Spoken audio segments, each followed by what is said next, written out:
Está no ar mais uma edição do Revista TST. A partir de agora, você acompanha reportagens e quadros especiais com tudo que é destaque no Tribunal Superior do Trabalho. E na sua revista eletrônica de hoje, SDI2 mantém condenação da Cachaçaria Ipioca e da ABB de Fortaleza ao pagamento de indenização por morte de empregado vítima de acidente de trabalho. Vigilante do Banco Central do Brasil em Curitiba, demitido por dormir no horário de serviço, consegue reverter a justa causa. Por dentro do TST, veja como é o dia a dia nos gabinetes dos ministros do tribunal. Esses e outros destaques, agora no Revista TST.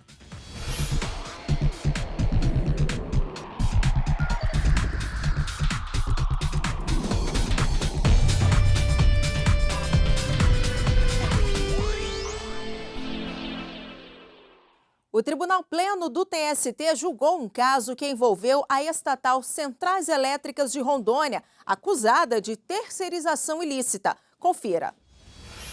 O caso refere-se a uma ação civil pública movida pelo Ministério Público do Trabalho. A discussão era para saber se existia responsabilidade civil por dano moral coletivo em virtude de a empresa estatal Centrais Elétricas de Rondônia, Ceron, ter terceirizado, por meio da empresa OMS, locadora de mão de obra, serviços ligados à sua atividade fim. Em segunda instância, o Tribunal Regional do Trabalho, da 14ª Região, que abrange Rondônia e Acre, condenou e proibiu a Ceron de contratar empregados terceirizados. No entanto, negou o pedido do Ministério Público do Trabalho de condenação por dano moral coletivo. O Ministério Público do Trabalho recorreu então ao TST e a quarta turma teve outro entendimento. Considerou que a atividade ilícita das duas empresas causou sim dano à coletividade de trabalhadores. Os ministros condenaram a Ceron a pagar indenização de R$50 mil por danos morais coletivos a serem revertidos para o Fundo de Amparo ao Trabalhador e proibiram a empresa que terceirizava a mão de obra de fornecer trabalhadores permanentes e subordinados à Ceron para trabalhar em sua atividade fim. A matéria chegou ao Pleno depois de a Ceron ter recorrido da decisão da quarta turma. O relator do processo, o ministro Cláudio Brandão, enfatizou que a terceirização da mão de obra de forma indiscriminada na área fim da Ceron configura ofensa ao patrimônio jurídico da coletividade e que essa prática viola o regime de emprego. O voto do relator foi embasado em vários dispositivos de lei. Fundamento o meu voto, presidente, nos dispositivos da Constituição Federal, artigo 173, parágrafo 1º, inciso 2 da Constituição, o próprio Decreto-Lei 267, que previa exatamente essa impossibilidade de que houvesse terceirização em atividades finalísticas. Dentro desse contexto, eu encaminhei o meu voto citando os autores que já mencionei, no sentido de que dos danos sociais que essa atividade de terceirização ilícita em massa pode caracterizar e enfatizo também com a potencialidade danosa, porque isso, de alguma forma, em atividade estatal, fere o princípio do livre ingresso mediante concurso público. O presidente do TST, ministro Ives Gandra Martins Filho, votou pelo afastamento do dano moral no caso em análise. Aqui se trata de empresa elétrica, e o que foi considerado como terceirização de atividade fim foram serviços burocráticos, inclusive alguns com a atuação de estagiários em serviços burocráticos da empresa. Eu vou pedir vênia e ficar vencido. Por maioria, prevaleceu o voto do ministro relator Cláudio Brandão, ficando mantida a decisão que condenou por dano moral coletivo a empresa estatal Centrais Elétricas de Rondônia por terceirização ilícita. E na seção 2 de dissídios individuais ficou mantida a condenação da Cachaçaria Ipioca e da Associação Atlética Banco do Brasil de Fortaleza ao pagamento de indenização à família de um empregado que morreu em um acidente de trabalho. O valor da condenação chegou a quase R$2 milhões. O Tribunal Regional do Trabalho do Ceará condenou a Cachaçaria Ipioca e, solidariamente, a Associação Atlética Banco do Brasil de Fortaleza a pagarem indenização à família do empregado por entenderem que as empresas tiveram culpa no acidente que tirou a vida dele. De acordo com o processo, o empregado foi contratado pela Ipioca para que trocasse um outdoor da marca. O local onde estaria a propaganda foi cedido pela ABB. Durante a troca, o outdoor entrou em contato com uma linha elétrica de alta tensão, eletrocutando o trabalhador, que não resistiu e morreu.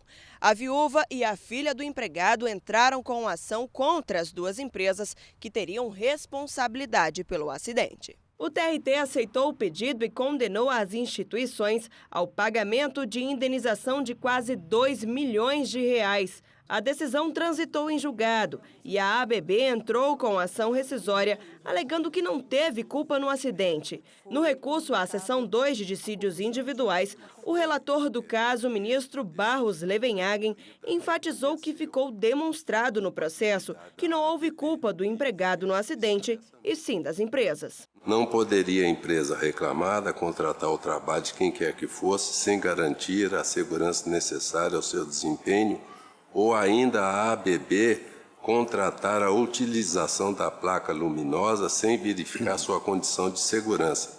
Ressalte-se a informação do senhor Tomás Oliveira Lima de que a placa fica a 2 metros da rede de alta tensão.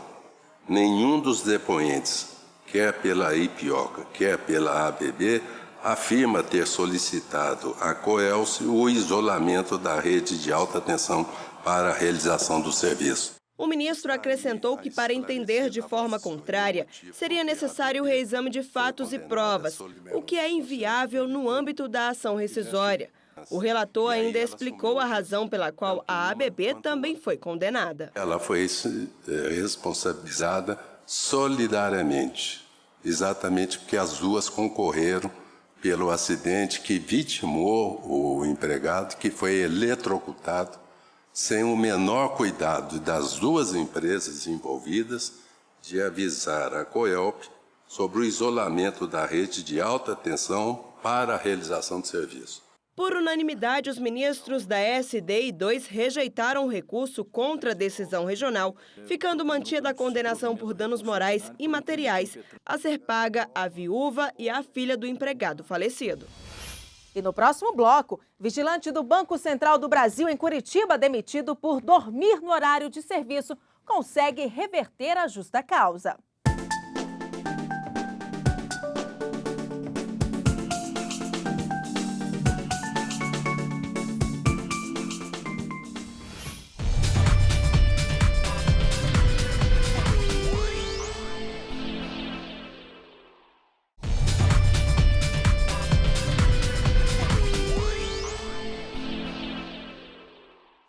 Voltamos com o Revista TST e chegou a hora de fazer um giro pelas turmas do tribunal para acompanhar alguns julgamentos de destaque. A gente começa pela primeira turma. Um consultor de vendas que não soube o motivo de sua demissão por justa causa vai ser indenizado por dano moral. Na justiça, o trabalhador alegou que o ato da empresa violou a honra dele e gerou sofrimento para a família. Em defesa, a empresa argumentou que o trabalhador foi demitido por mau procedimento e desídia. Mas, conforme o entendimento da turma, a empresa abusou do poder disciplinar, pois não apresentou provas para fundamentar tal acusação. A primeira turma considerou razoável o valor de R$18 mil de indenização estabelecido pelo regional. E a segunda turma manteve a condenação da Ambev por forçar um vendedor a comprar produtos da empresa para alcançar metas e manter o valor da comissão. A Ambev negou as acusações e sustentou que as compras ocorriam por livre e espontânea vontade do trabalhador. Ao analisar o recurso da empresa, o ministro José Roberto Freire Pimenta reafirmou a conclusão do regional de que a falta de provas sobre a ordem do empregador para a aquisição dos produtos não afasta o direito à indenização, principalmente porque a Ambev lucrava com a conduta. E uma empresa no Rio Grande do Sul foi absolvida pela quarta turma de indenizar trabalhadora que sofreu aborto espontâneo depois de ser demitida.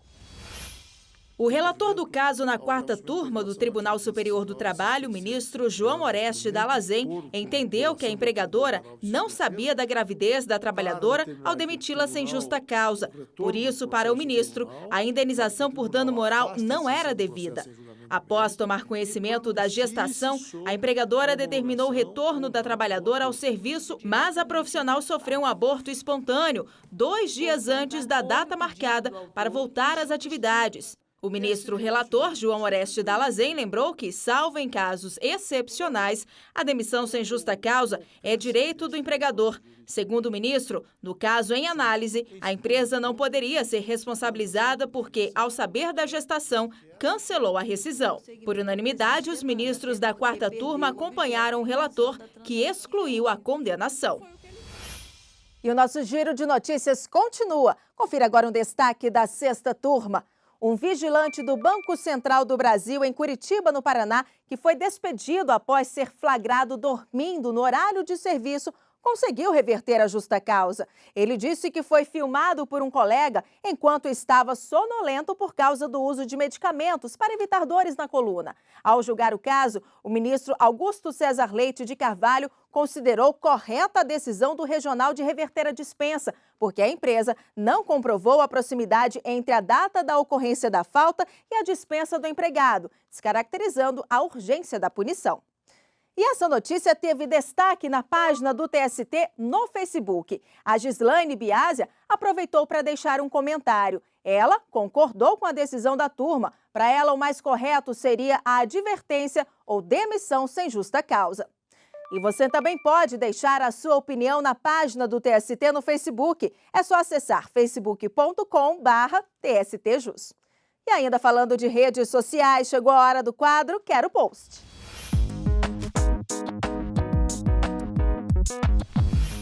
E a dúvida de hoje, publicada no Facebook, é da Gabriela Alvarenga. Ela quer saber se a empresa pode ser responsabilizada por dano moral se o empregado for xingado e humilhado por clientes ou fornecedores. A resposta você confere na reportagem.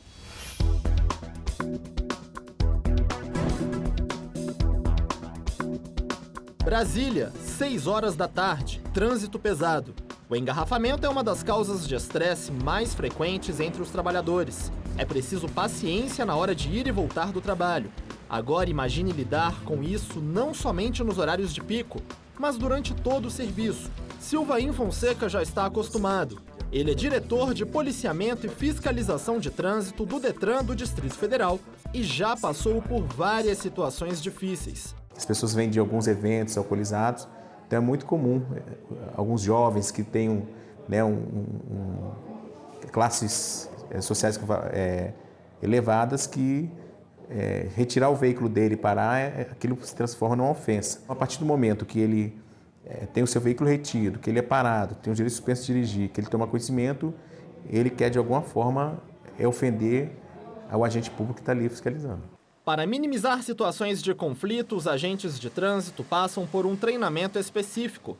Ele aprende a saber agir no momento certo e da forma mais possível que ele possa conter e evitar um dano maior para ele e para aquela pessoa, para aquele condutor ali, agressor. Agentes de trânsito, bancários, vendedores são alguns exemplos de profissionais que costumam passar por muitas situações difíceis durante o horário de trabalho. O estresse pode ainda aumentar quando são alvos de insultos ou xingamentos por parte de clientes. Uma dúvida que fica é se a empresa pode ser responsabilizada em caso de agressões verbais ou até físicas de terceiros. Este advogado trabalhista explica que depende da situação. Tem que ser analisado em cada caso, se houve o dano, né? Segundo, se o dano foi causado por ato ou omissão do empregador, se ele podia agir de outra maneira, né?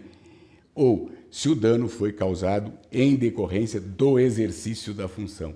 Em um caso julgado pela 7ª turma do TST, uma agente de fiscalização de trânsito de Londrina não obteve direito a receber indenização por ofensas de infratores. O entendimento foi de que não houve prova de que alguma conduta ou omissão da empregadora tenha causado o desgaste emocional mencionado pela trabalhadora. O incidente foi considerado situação inerente à função.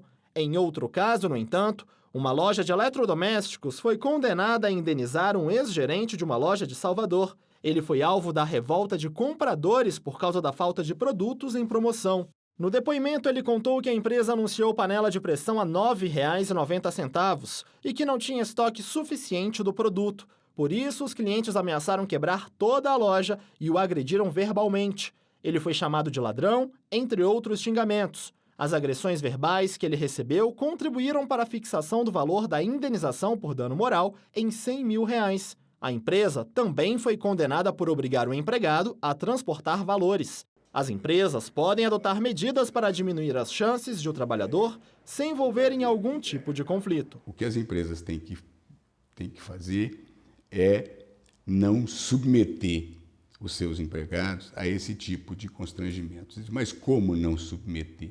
Ora, se eu coloco o meu empregado num balcão de atendimento de uma companhia aérea, né, e eu estou oferecendo passagens aéreas, mas eu não estou entregando serviço, então é evidente que eu estou colocando o meu empregado em risco. No próximo bloco, por dentro do TST, veja como é o dia a dia em um gabinete de ministro do tribunal.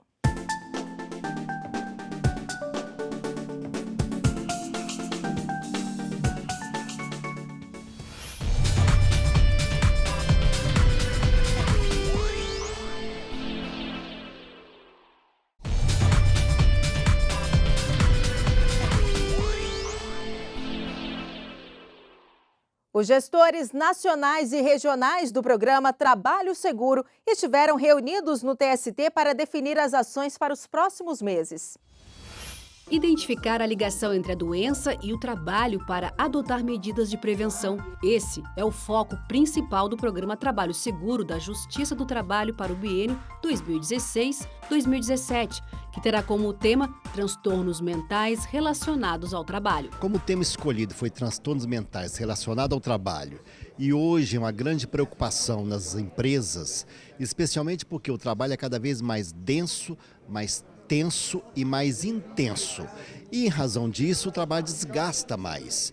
Por isso que está tendo muitos problemas de depressão, de transtorno de ansiedade, estresse pós-traumático, transtorno afetivo bipolar, gerado pelo trabalho, não só como o trabalho responsável, mas às vezes o trabalho contribuindo para esse adoecimento. O Comitê Gestor Nacional do Trabalho Seguro, que tem como coordenadora a ministra Maria Helena Malman e como vice-coordenadora a ministra Delaide Miranda Arantes, definiu metas que irão direcionar gestores nacionais e regionais no que deve ser trabalhado neste ano e em 2017. Durante a reunião com os 24 gestores regionais, foram estabelecidas 6 metas. Promover programas de prevenção no âmbito da Justiça do Trabalho, divulgar mensagens educativas sobre saúde, segurança e meio ambiente do trabalho, criar parcerias com outras instituições para eventos em conjunto, contribuir com o regulamento do cadastro de profissionais para realizações de perícias, especialmente nos temas voltados para acidente de trabalho e doenças ocupacionais. Essa meta foi definida em relação à exigência do novo Código de Processo Civil, que ordenou aos tribunais a criação de um cadastro de peritos com reavaliação periódica desses profissionais, considerando a formação profissional, conhecimento e experiência deles. Os tribunais regionais do trabalho também vão ter que realizar evento científico multidisciplinar sobre transtornos mentais relacionados ao trabalho. Ficou definido ainda que a Semana de Prevenção de Doenças Ocupacionais terá início no dia 28 de abril de 2017, data em que se comemora o Dia Nacional em Memória das Vítimas de Acidente de Trabalho. O que é transtorno mental relacionado ao trabalho? Na medida que nós conseguirmos identificar isso, então as metas estão voltadas para fazer um evento científico para estudar isso, numa visão multidisciplinar, para compreensão, para que o juiz possa julgar melhor, possa participar incentivando medidas de prevenção nas instituições, nas organizações e até na própria Justiça do Trabalho, exatamente para garantir um ambiente de trabalho saudável. E chegou a hora de saber mais sobre as unidades do Tribunal Superior do Trabalho.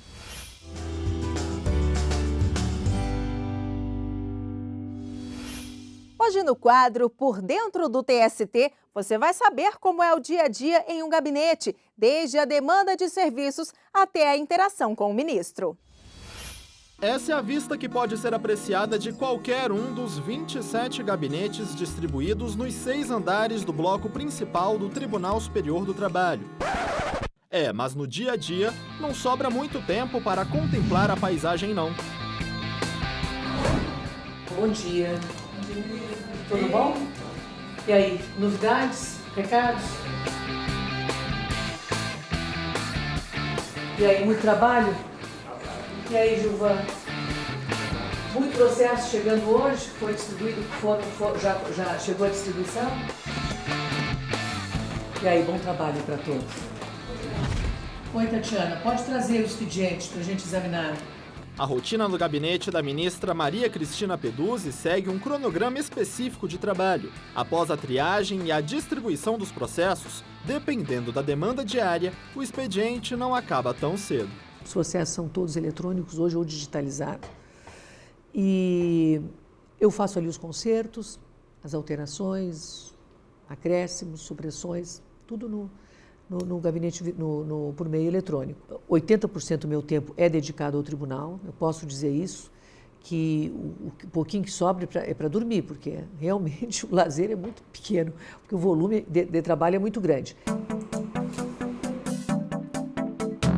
Para a análise dos casos que ainda não foram levados a julgamento, a ministra conta com uma equipe bem afinada. Assim como a Tatiana, chefe de gabinete, boa parte dos assessores já acompanha essa jornada há 15 anos. Como a gente tem um trabalho de fazer as seleções, as triagens dos processos e auxiliar a ministra na elaboração das minutas, nós ficamos ininterruptamente. Já os assistentes e a parte administrativa tem já o horário, que é o horário do tribunal determinado, e eles trabalham em turnos, que ou trabalham pela manhã ou pela tarde e se revezam. O trabalho acompanhado de perto pela ministra é desenvolvido por 38 colaboradores. O TST adota um padrão para a composição da equipe dos gabinetes.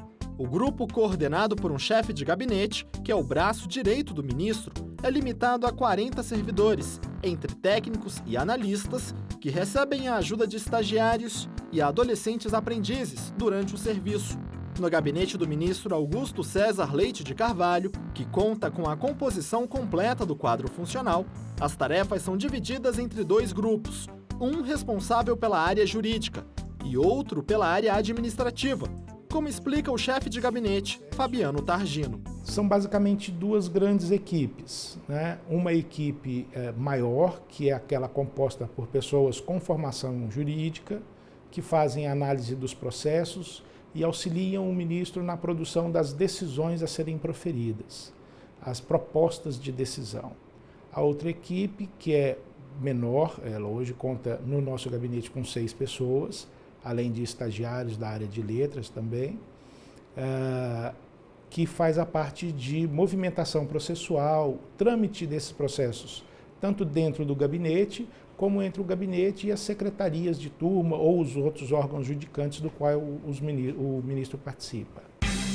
Assim que os servidores lotados no anexo do gabinete concluem a análise processual e a produção das minutas, os processos são passados para o formato digital e lançados no sistema. São as colaboradoras que ficam na recepção as responsáveis por identificar os votos prontos e enviá-los para o setor responsável pela revisão gramatical. Depois disso, eles são encaminhados para a revisão jurídica. Após a aprovação do ministro Augusto César Leite de Carvalho, os processos são incluídos em pauta para julgamento. Cada servidor da equipe do Fabiano deve examinar de 6 a 25 processos por semana. Esse número é revisto mensalmente. Durante todo o ano de 2015, cada ministro julgou em média 9.471 processos. De janeiro a maio deste ano, a média já passou de 4.000 processos por ministro. Com tantas atribuições a serem cumpridas todos os dias, os assessores dos gabinetes têm como aliada a tecnologia. Pelo WhatsApp, eles discutem não só tarefas, mas também formas de melhorar o trabalho. O tribunal também tem um sistema de comunicação interna de mensagens instantâneas. É por aqui que os servidores se comunicam com os ministros, enquanto acompanham de dentro do gabinete as sessões transmitidas ao vivo pela internet. Silvânia Pinheiro, hoje lotada no gabinete do ministro Aloísio Correia da Veiga, é a responsável pelo curso sobre o funcionamento dos gabinetes para os novos servidores do tribunal. A última aula foi realizada em abril. Havia necessidade deles compreenderem que o trabalho que eles vão efetuar, né, junto aos ministros demanda muito estudo. Tentei assim, levar para eles a necessidade de se preocupar com o jurisdicionado, né, que o volume e a cobrança tem a ver com um princípio maior, que é a busca de entregar a prestação jurisdicional muito bem feita, então estimulando muito os novos servidores ao estudo, à participação dos cursos que o Tribunal Superior do Trabalho coloca à disposição dos servidores o tempo inteiro, né? A mesma dedicação é exigida tanto de quem cumpre expediente no próprio tribunal, quanto de quem faz o trabalho em casa, pelo regime de teletrabalho. Afinal, o voto de cada um dos ministros reflete a dedicação e o empenho de uma equipe fundamental para o trabalho do TST. Com o volume de processo que nós temos distribuído, nós precisamos ter uma equipe muito bem estruturada, muito competente, que auxilie o magistrado. Porque, do contrário, seria um sonho dizer que um juiz sozinho pode administrar um gabinete com 1.200 processos recebidos por mês. Mas é um compromisso, né? O juiz tem mesmo que trabalhar porque tem que dar conta. A sociedade espera uma resposta, né?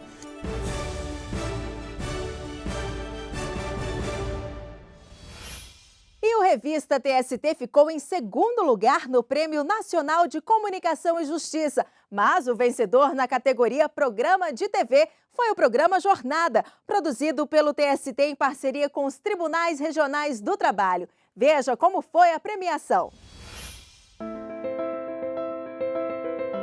A 14ª edição do Prêmio Nacional de Comunicação e Justiça ocorreu em Belém do Pará, após o Congresso Brasileiro de Assessores de Comunicação do Poder Judiciário, que contou com a participação do ministro Lélio Bentes. O Poder Judiciário tem reafirmado cada vez de forma mais veemente o seu compromisso com a afirmação dos direitos da cidadania. E a comunicação é instrumental no atingimento desse propósito, na medida em que promove uma verdadeira aproximação e um efetivo diálogo da sociedade com o Poder Judiciário. As duas produções televisivas do TST foram consideradas as melhores do Judiciário. Em primeiro lugar ficou o programa Jornada, produzido em parceria com os 24 TRTs, e o programa Revista TST conquistou a segunda posição. O vencedor da categoria Programa de TV é Programa Jornada, Tribunal Superior do Trabalho, TRT. A coordenadora de rádio e TV do TST, Patrícia Rezende, representou o tribunal na solenidade de entrega dos prêmios. Já na categoria Comunicação de Interesse Público, a Corte Trabalhista foi campeã com a campanha institucional Trabalho Infantil, Você Não Vê, Mas Existe, veiculada em dezembro de 2015. Havia mais de 30 concorrentes na categoria. Foi uma campanha muito bonita, emocionante, não é? Que congregou assim, opiniões favoráveis de todas as partes da sociedade. Então nós ficamos assim muito felizes por ter esse reconhecimento do prêmio que foi recebido. Quando há um reconhecimento nacional desta envergadura, o que nós temos a mostrar é que a campanha não só foi possível, foi necessária, como conseguiu chegar à sociedade, conseguiu levar um pouco mais de consciência e de visibilidade a um tema tão difícil e tão importante como é combater o trabalho infantil e ajudar essas crianças a terem uma infância feliz, uma infância saudável, uma infância onde lazer, educação e esporte são prioritários. E não para por aí. O programa de rádio Trabalho e Justiça também conquistou o segundo lugar na categoria Mídia Radiofônica.